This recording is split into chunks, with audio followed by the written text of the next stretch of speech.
Siddheshwar group के builder Pansuriya बंधु गिरफ्तार। सिद्धेश्वर प्राइम प्लस बिल्डर गिरफ्तार। सुरेश पंसूरिया और मनीष पंसूरिया गिरफ्तार। साइट अधूरी रखकर फरार होने पर शिकायत दर्ज कराई। हरनी पुलिस ने किया गिरफ्तार।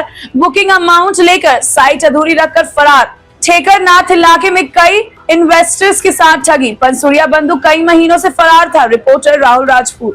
गई फेब्रुआरी 2024 में દર્શિતભાઈ શાહે પોતાની ફરિયાદ આપેલી છે। પોતે 3 કરોડ જેવી રકમ છે સુરેશભાઈ પાનસુરિયા નામના જે વ્યક્તિ છે જે પ્રાઇમ પ્લસ કરીને કન્સ્ટ્રક્શન સાઇટ ચલાવે છે તેમાં રોકાણ માટે આપેલી અને રજિસ્ટર્ડ બાનાખાથી 1.5 થી 2% વળતર આપવા માટે જણાવેલું। શરૂઆતમાં એને થોડો સમય માટે વળતર આપેલું અને બાદ પછી વળતર બાબતે વાતચીત કરતા સુરેશ પાનસુરિયાએ કોઈ સંતોષકારક જવાબ આપેલો નહીં।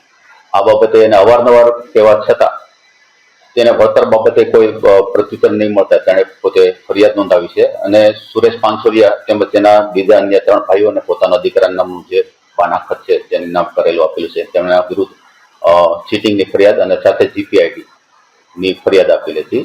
એ અમે અવારનવાર આરોપીના ઘરે અને બધી જગ્યાએ તપાસ કરતા આરોપી મળ્યો તો વચ્ચે કોર્ટ નામદાર કોર્ટમાં રાહત લેવા માટે પણ ટ્રાય કરેલી પણ કોઈ રાહત ન મળે અને આજ રોજ એટલે કે ગઈકાલ રાત્રે તેને બાતમી રાહે વેમલી ખાતેના પોતાના ઘરેથી એને પકડી પાડેલ છે।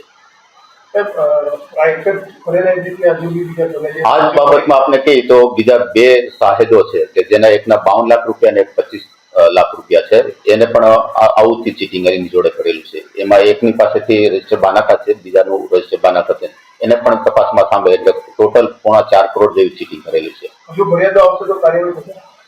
ફરિયાદો આવશે તો 100% કાર્યવાહી થશે અને સાથે એ પણ જણાવવાનું કે આરોપીએ જે કાંઈ ચીટિંગ કર્યું છે તેની 3 ફરિયાદો 2018, 20 અને 26માં બાબોદ પોલીસ સ્ટેશનમાં 3 ચીટિંગની ફરિયાદો દાખલ છે। સાથે સાથે અમરેલીમાં 2021માં લેન્ડ ગ્રેબિંગનો ગુનો પણ દાખલ થયેલો અમને રેકોર્ડ ઉપરથી જાણવા મળે છે।